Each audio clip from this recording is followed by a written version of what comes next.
Now, if you thought the Marvel situation was a disaster by those like Bob Iger, the CEO of Disney, director Nia DaCosta of the film, and Kevin Feige over at Marvel Studios really mismanaging this movie to its core, just wait for what's about to be established in 2025 by Disney and Marvel Studios. This is Mike Zero. Subscribe if you're new and like this video to see future updates. I'm also on Twitter at Mike01. I thank you all so very much for the great and kind support.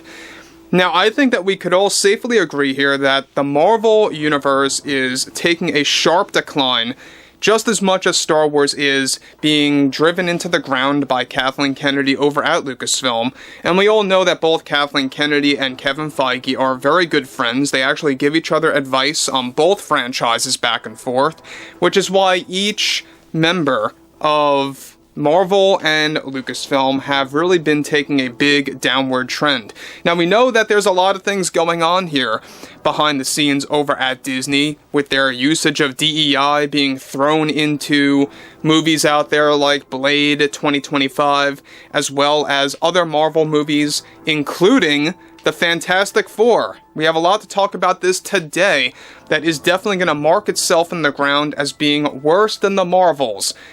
With the way things are going on right now, this is the leading reason, by the way, why a lot of actors and actresses have been shooting down the role of Reed Richards, Mr. Fantastic, the Human Torch, as well as the Invisible Woman, Sue Storm, and let's not forget about The Thing. Alright, this is why a lot of actors and actresses want nothing to do with this movie, as it turns out, so let's discuss. Now, you may already know about all of the drama surrounding the Silver Surfer getting a gender swap. Well, just strap in with your seatbelts because it gets a lot worse than that. Now, with the Marvels currently labeled as the worst performing MCU film of all time, one other major release will certainly dethrone that achievement by Disney. One significant development that is being put together by Bob Iger and Kevin Feige has much to do with their plan for the Fantastic Four 2025 film, which is still slated for that May 2nd release date. However, right now, the plan by Kevin Feige that was approved by the higher-ups over at Disney is to make the film fully centered on Sue Storm to make it a female-centric project from Marvel Studios.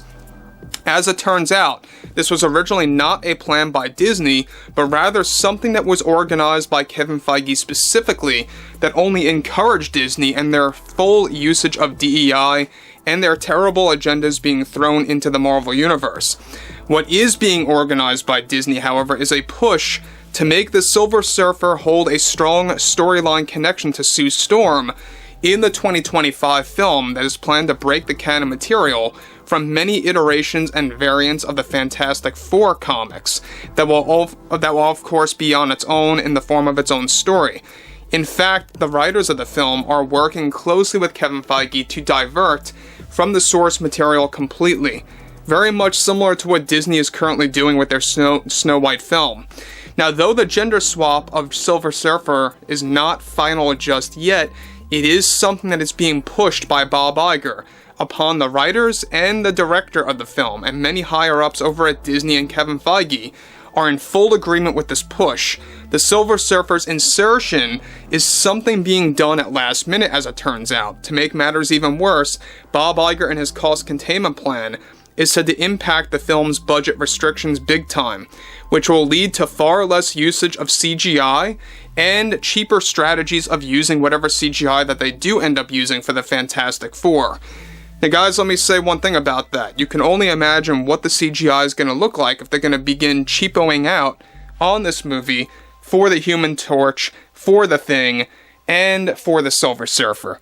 Now, unless they're going to go with practical effects like what they did back in 2005 with the Fantastic Four movie like they did in that film, they could go that route if they really wanted to, but reportedly they are embracing CGI for The Thing in Fantastic Four where it stands right now, except it's going to be dialed back as far as the budgeting goes.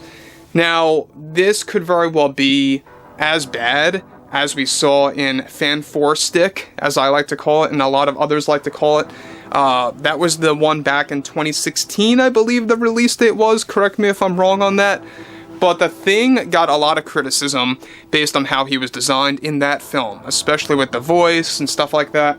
didn't really work out for a lot of fans, including myself. So, the push to make this a female-centric film, it's not surprising at all. I'm not shocked. The fact that they, as in Disney, were pushing for this nonsense to be used for Blade at the time, and why that got completely reworked, had other factors going into it. It wasn't just because they were trying to pick up their mess of their agendas wreaking havoc on that film. As it turns out, it had a lot to do with different factors. We'll talk about that as well later. Now, director Matt Shakman, alright, of Fantastic Four, is also the one that came up with the idea with the writers of the film to make this a female-centric movie focusing on Sue Storm as the main part of the story, while putting Reed Richards to the wayside.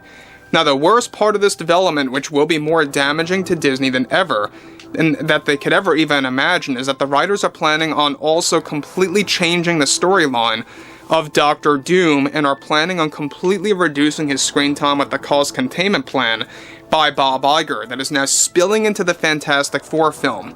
Kevin Feige's push to make this a female-centric film is something that was quickly accepted and adopted by Bob Iger, and if it weren't for Feige pushing this, Disney held plans of establishing this to begin with. This is very much a Blade situation before the rewrites, where the original script was going to be female-centric before massive changes were applied that led Ali to having many issues with the film's direction. So here's the problem with both Fantastic Four and Blade. Now, yes, they may have diverted from Blade 2025 of being all female-driven. It was going to be an all-female-led project at that time before a lot of rewrites and refilm plans were actually established. What's interesting about that, though, still, some segments of that tragedy of Blade are being recovered and salvaged and thrown into the current version of Blade to kind of put him to the wayside as well. Kind of like what they did with Indiana Jones, kind of like what they did with Luke Skywalker in The Last Jedi. They are going to be giving Blade that treatment in the 2025 film, just as much as Reed Richards will be getting that treatment in Fantastic Four 2025. And you know what? That year, if the way things are going are now, I think it's going to turn out to be a very bad year for Marvel. If they're doubling down on all this ESG and DEI nonsense that's all hypocritical and flawed, and how Kevin Feige is the one pushing all this nonsense as well, these two films could very well be disastrous for Marvel Studios. And where it stands right now, 2024, the only movie that Marvel has going for it is Deadpool 3. If that cannot meet expectations, then you know they're in true trouble. Where it's pretty much to the point where you cannot even recover, your reputation at all. So anyway, guys, I would love to hear what you all have to say about this ongoing development for the Fantastic Four and Disney's push for all of this and Kevin Feige's plans for this movie. And if you guys did enjoy the content for today, make sure to drop a thumbs up on this video to support the channel, and I will catch you guys later.